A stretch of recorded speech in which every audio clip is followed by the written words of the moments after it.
Wells here with Veteran Caregivers. Once again, we're going to go through an approval letter, or actually a couple of approval letters, and see what's going on with these things and get them.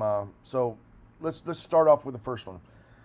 I see here this is an award of $1188, slightly below what would be a survivor's pension amount. They should be at $1244.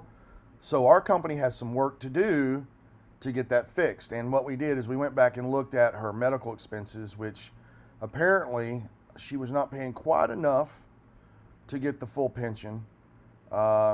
She had here, we used your medical expenses of $16,000 plus, which represents the amount you pay for medical Part B premiums and in-home care services. Excuse me, guys. This reduces your countable income to $13,000. So there is some work to be done on this one. It's an approval letter granted, but we know by looking at this that there's some work to get this veteran. Now that I see it's actually, this is a single veteran, not a spouse.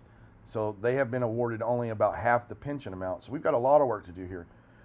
You reported receiving $1,100 worth of income. Your Social Security matches. Anyway, point being, the reason I'm mentioning this is a good foundation of why I like to bring these about, because when we get an approval letter like this, that's the calculations are all off and something's wrong. 9 times out of 10, there's an error at the VA. Not that I'm saying the VA does a bad job, okay? I'm not trying to throw this on. I don't want you guys to think that I'm saying the VA, but typically when we find a problem, the calculations have been just miscalculated at the VA. And that's a simple, easy fix. When we go and show them what the actual medical expenses were and what we reported on the forms, and when they add those together, it typically fixes that. So we've got some work to do for this veteran, but at the end of the day, you can see once again an approval letter came across. Goodness gracious, so sorry. And we will go to work, and we are paying you as a veteran with one dependent. Your payment includes an additional. Okay, so yeah, that was a veteran. So we got a lot of work to do to get that one fixed.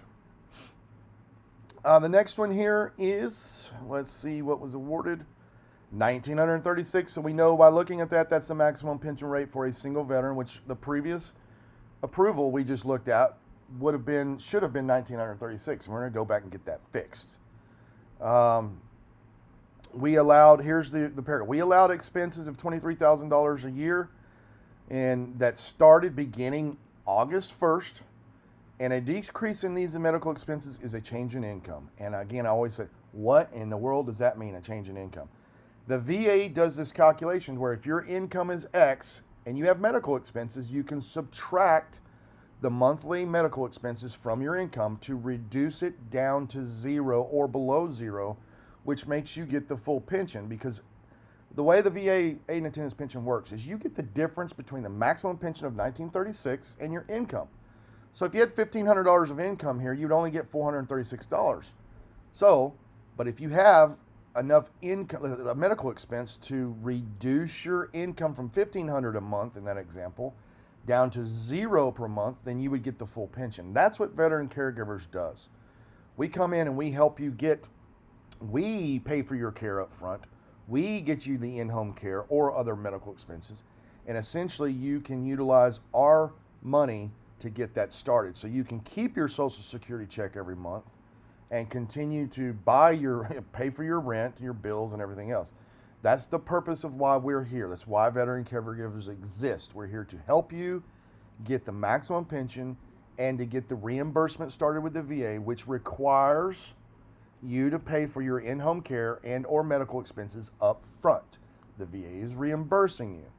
Okay, so again, just a second application here to show you what we do, give you some proofs in the pudding. When you get an approval letter that shows maximum pension, and like our previous application here that shows they did not get the maximum pension, it's our job to make sure that this client who didn't get it does get it, and we will go to work and make sure that happens. It's very simple changes typically to fix it if there is a problem. Most of the time, 9 times out of 10, we can call the VA and get that corrected by just walking through the proof of the documentation we sent into the VA. God love you guys. If there's anything we can do to help you, please give us a call toll free 888-653-1020 or veterancaregiversofamerica.com. We'll talk to you soon.